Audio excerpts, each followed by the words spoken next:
iqoo মানে budget হিসেবে অল্প দামে ভালো কিছু অফার করে থাকে। iqoo মানে মধ্যবিত্তদের স্বপ্ন পূরণের একটি আশা। iqoo মানে আচ্ছা যাই হোক, আমি তো আর কবি না, আমি তো একজন mobile review YouTuber.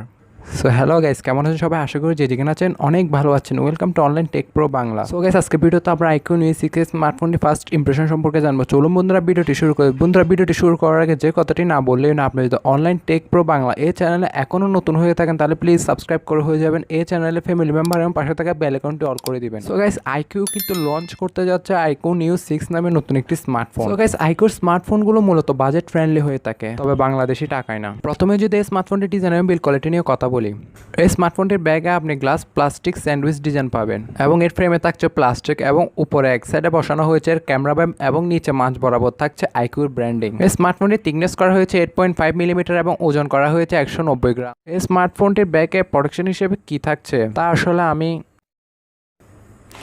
Because company এর সম্বন্ধে কোনো কিছু তুলে ধরে। এই স্মার্টফোনটিতে ডিসপ্লে হিসেবে ব্যবহার করা হয়েছে 6.62 ইঞ্চি ফুল এইচডি প্লাস স্যামসাং এর E4 অ্যামোলেড, যার রেগুলেশন 1080x2400 পিক্সেল এবং এটি একটি 120 হার্জের প্যানেল এবং এতে আরও থাকছে 360 হার্জের টাচ স্যাম্পলিং রেট এবং এর ডিসপ্লেতে থাকছে 1300 নিটসের পিক ব্রাইটনেস এবং ডিসপ্লেতে আরও থাকছে 398 পিপিআই ডেন্সিটি।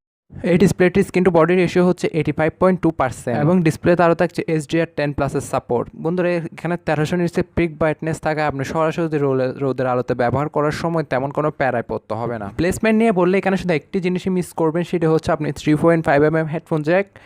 এই স্মার্টফোনটিতে আপনি ডিউল ন্যানো সিম ইউজ করতে পারবেন, এক্সট্রা কোনো SD কার্ড ইউজ করতে। এই স্মার্টফোনটিতে আরও থাকছে স্টেরিও স্পিকার, তবে এখানে হেডফোন জ্যাক না থাকলেও এখানে কিন্তু বক্সায় আপনাকে ডঙ্গেল দেওয়া হয়েছে, means Type-C to 3.5mm headphone Jack.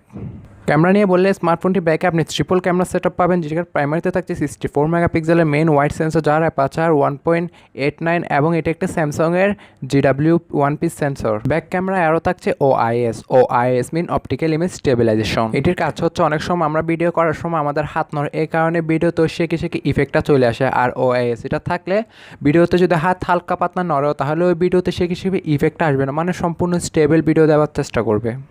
আর সেকেন্ডারিতে আসলে 8 মেগাপিক্সেল একটি আলট্রা ওয়াইড লেন্স পাবেন, যার অ্যাপারচার হচ্ছে 2.2 এবং এটি দ্বারা আপনি 116 ডিগ্রি পর্যন্ত ফিল্ড ভিউ কভার করতে পারবেন। এবং থার্ডে আসলে 2 মেগাপিক্সেলের একটি ম্যাক্রো পাবেন, যার অ্যাপারচার 2.4। ওভারঅল ব্যাক ক্যামেরা দ্বারা আপনি ডিসেন্ট ছবিগুলো ক্যাপচার করতে পারবেন। iqoo স্মার্টফোনগুলো কিন্তু তেমন ক্যামেরা সেন্ট্রিক হয়ে থাকে না, বাট এখানে কিন্তু ক্যামেরাতে অনেক ইমপ্রুভমেন্ট করেছে। ক্যামেরা ফিউচার হিসেবে থাকছে dual view mode, night mode, portrait mode, dual LED flash, HDR panorama etcetera. এবং ব্যাক ক্যামেরা দ্বারা আপনারা সর্বোচ্চ 4K তে 30 fps ভিডিওগুলো শ্যুট করতে পারবেন। আর ফ্রন্ট আসলে আপনি এখানে central punch whole selfie camera পেয়ে যাবেন, যেটা একটি 16 মেগাপিক্সেলের ওয়াইড সেলফি ক্যামেরা, যার অ্যাপারচার 2.0 এবং সেলফি ক্যামেরা দ্বারা আপনারা সর্বোচ্চ 1080p তে 30 fps ভিডিওগুলো শ্যুট করতে পারবেন এবং সেলফি ক্যামেরা দ্বারা আপনি মোটামুটি ভালো লেভেলের সেলফিগুলো ক্যাপচার করতে পারবেন। OS মিনস অপারেটিং সিস্টেম নিয়ে বললে স্মার্টফোনটিতে থাকছে out of the box Android 12 এবং তার ব্যাকএন্ডে থাকছে ফান্টাস OS 12 এবং এখানে আপনি কিন্তু 2 বছরের ন্যাচারাল আপডেট পেয়ে যাবেন এবং 3 বছরের সিকিউরিটি প্যাচ লেভেলের আপডেট পেয়ে যাবেন। এবং এতে কিন্তু অনেকগুলো প্রি ইনস্টল অ্যাপ থাকবে এবং অনেক থার্ড পার্টি অ্যাপও থাকছে স্মার্টফোনটিতে। প্ল্যাটফর্ম নিয়ে বললে স্মার্টফোনটিতে চিপসেট হিসেবে ব্যবহার করা হয়েছে কোয়ালকম স্ন্যাপড্রাগন 870, একটি 5G প্রসেসর, যেটি 7 ন্যানোমিটার আর্কিটেকচারের উপর তৈরি করে একটি অক্টা কোর প্রসেসর এবং এখানে GPU হিসেবে ব্যবহার করা হয়েছে Adreno 650। এই প্রসেসরটি থাকে আপনি যে কোনো হাই লেভেল গেম যেমন COD, SWORD 9, PUBG mobile, arena, burp etcetera, যেগুলো হাই লেভেলের গেম রয়েছে, মিনস এগুলো আপনি হাই গ্রাফিক্সের অনায়াসে খেলতে পারবেন। আর হ্যাঁ, আপনি গেম করার সময় কিন্তু এখানে ইনস্ট্যান্ট TSR থাকছে, মিনস এখানে গেম করার সময় আপনি ইনস্ট্যান্ট 1200 হার্জের TSR পেয়ে যাবেন, যেটা গেমিংয়ে অনেক কাজে লাগে। এবং এতে আরও থাকছে 4D গেম ভাইব্রেশন এবং এখানে আরও থাকছে liquid cooling system. OS means operating system নিয়ে বললে স্মার্টফোনটিতে থাকছে out of the box Android 12 এবং তার ব্যাকএন্ডে থাকছে ফান্টাস OS 12 এবং এখানে আপনি কিন্তু 2 বছরের ন্যাচারাল আপডেট পেয়ে যাবেন এবং 3 বছরের সিকিউরিটি প্যাচ লেভেলের আপডেট পেয়ে যাবেন। এবং এতে কিন্তু অনেকগুলো প্রি ইনস্টল অ্যাপ থাকবে এবং অনেক থার্ড পার্টি অ্যাপও থাকছে স্মার্টফোনটিতে।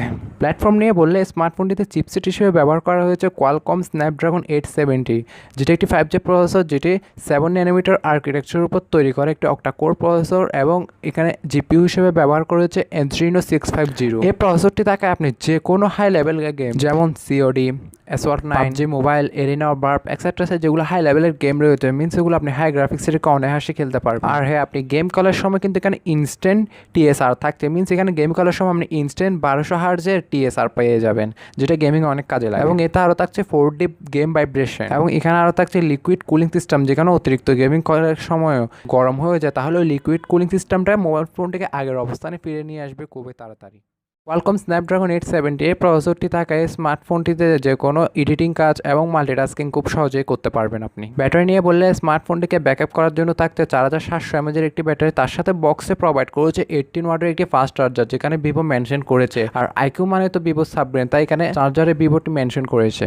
এবং এই চার্জারটি দ্বারা আপনি 12 মিনিটে 50% এবং 32 মিনিটে 100% চার্জ করে নিতে পারবেন। যেহেতু এই স্মার্টফোনটির প্রসেসরটি 7nm এর উপর তৈরি, তাই বলতে পারেন অনেকটা পাওয়ার এফিশিয়েন্ট। সিকিউরিটি নিয়ে বললে ব্যবহার করেছে আন্ডার ডিসপ্লে ফিঙ্গারপ্রিন্ট সেন্সর এবং ফেস আনলকের সুবিধা, এবং দুটোই কিন্তু যথেষ্ট ফাস্ট এবং অ্যাকুরেট ছিল। সেন্সর নিয়ে বললে এখানে সব এজেন্সিয়াল সব সেন্সরই থাকছে, যেমন proximity, gyro, accelerometer, compass etcetera etcetera. Connectivity নিয়ে বললে এখানে থাকছে 5G, এবং 5G তে এখানে কিন্তু 4টা ব্যান্ডস থাকছে। তারপর থাকছে ডুয়েল 4G ভোল্টে, ওয়াইফাই কলিং, ওয়াইফাই 6 এবং ব্লুটুথ 5.2। এবং এই স্মার্টফোনটিতে আরও থাকছে IP52, যেটা আপনার স্মার্টফোনটিকে ডাস্ট এবং ওয়াটার রেজিস্টার করে তোলে। র্যাম ভেরিয়েন্ট নিয়ে বললে স্মার্টফোনটি আপনি দুইটি র্যাম ভেরিয়েন্টে বাজারে অ্যাভেলেবেল পাবেন, 8GB র্যাম, 12GB র্যাম এবং 128GB internal storage, 256GB internal storage. এবং এখানে র্যাম টাইম হিসেবে ব্যবহার করেছে LPDDR4X র্যাম, এবং স্টোরেজ টাইপ হিসেবে ব্যবহার করেছে UFS 3.1, যার মাধ্যমে খুব ভালো রিড এবং রাইটের স্পিড পেয়ে যাবেন।